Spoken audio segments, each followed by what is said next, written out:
The New York Police Department has issued a stark warning to U.S. healthcare executives about heightened threats to their safety after uncovering an online hit list in the aftermath of last week's assassination of United Healthcare CEO Brian Thompson. In response to Thompson's murder, corporations have rushed to bolster security for senior leaders among fears of copycat attacks. The killing has been celebrated in certain corners of social media, further amplifying concerns. The NYPD's alert, detailed in a bulletin, highlighted viral posts sharing the names and salaries of health insurance executives. It also noted the appearance of wanted posters targeting corporate leaders, which have been spotted across Manhattan. Luigi Mangione, the suspect in Thompson's murder, appeared in a Pennsylvania court on Tuesday to face second-degree murder charges. Law enforcement officials said that fingerprints from the scene matched his. A notebook found in his possession reportedly contained entries describing plans to target healthcare executives at a bean counter conference.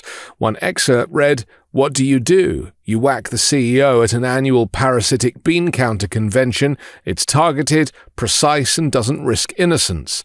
Thompson was shot upon arriving at the hotel for a United Healthcare investor meeting. The NYPD bulletin urged companies to enhance security measures, warning that Mangione's actions could inspire other extremists or grievance-driven actors. The document cited online reactions to the killing, including positive endorsements and calls for further attacks, as well as conspiracy theories surrounding the incident. Some posts rationalized the killing as retribution against the healthcare industry. One user wrote, "My mum was denied chemo multiple times. They missed her cancer for 2 years. She will have life-altering damage because of it." Another comment on Reddit said, "The politicians are compromised and the corporations are suffocating us. All CEOs should be considered." The fallout has extended beyond the healthcare sector. Corporate executives in other industries have expressed growing concerns. The NYPD continues to urge vigilance, emphasizing the broader risk posed by acts of violence stemming from grievances against corporate leaders.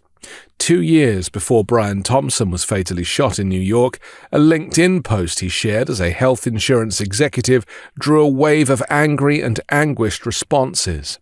"Making healthcare more affordable means more money in people's pockets," wrote Thompson, CEO of United Health Group's insurance division. "That's more important than ever right now. Reducing drug prices and improving price transparency are 2 ways we are working to lower costs for United Healthcare members." The post received sparse praise. Instead, it was met with pointed criticism.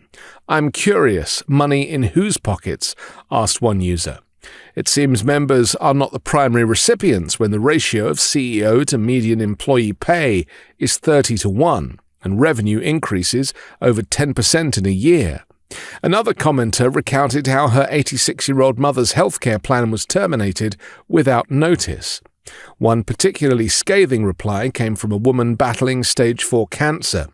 "Do better," she wrote, explaining how her insurance coverage had been cancelled after United Healthcare repeatedly denied her medications. "Every month there's a different reason for the denial. We've spent well over $20,000 this year and have maxed out our savings. Since we are in our 60s, we don't have time to recover." Thompson's assassination by a masked gunman has reignited public fury over the state of healthcare in the U.S.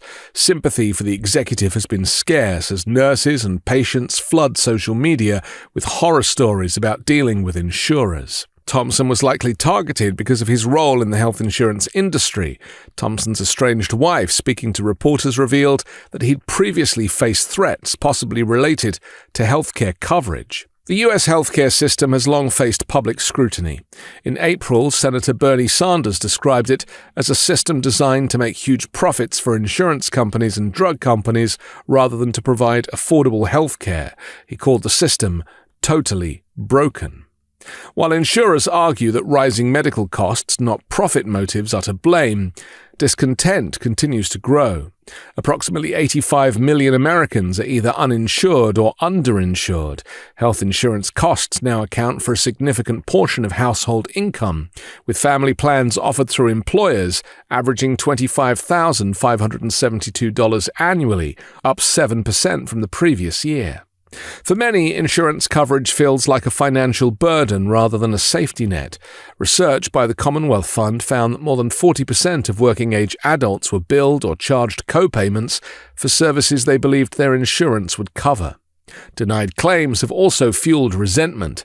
A Senate committee recently accused the country's three largest insurers, United Healthcare, Humana and CVS, of disproportionately denying care, particularly for nursing services related to falls and strokes. The companies dispute the findings. Public trust in the healthcare industry remains low. A Gallup poll found that less than a third of Americans hold a positive view of the sector, ranking it alongside oil and gas, the federal government, and drug companies as one of the least trusted industries. United Healthcare made over $6 billion in profit this year. That's their net income from an annual revenue of over $100 billion, representing an increase over last year. These figures are astonishing, considering that access to quality health services in America is appalling. I would go as far as to say that U.S. health care is an oxymoron. It does not exist. There are health services which, if you can afford monthly premiums into the thousands or have corporate coverage, then you might survive.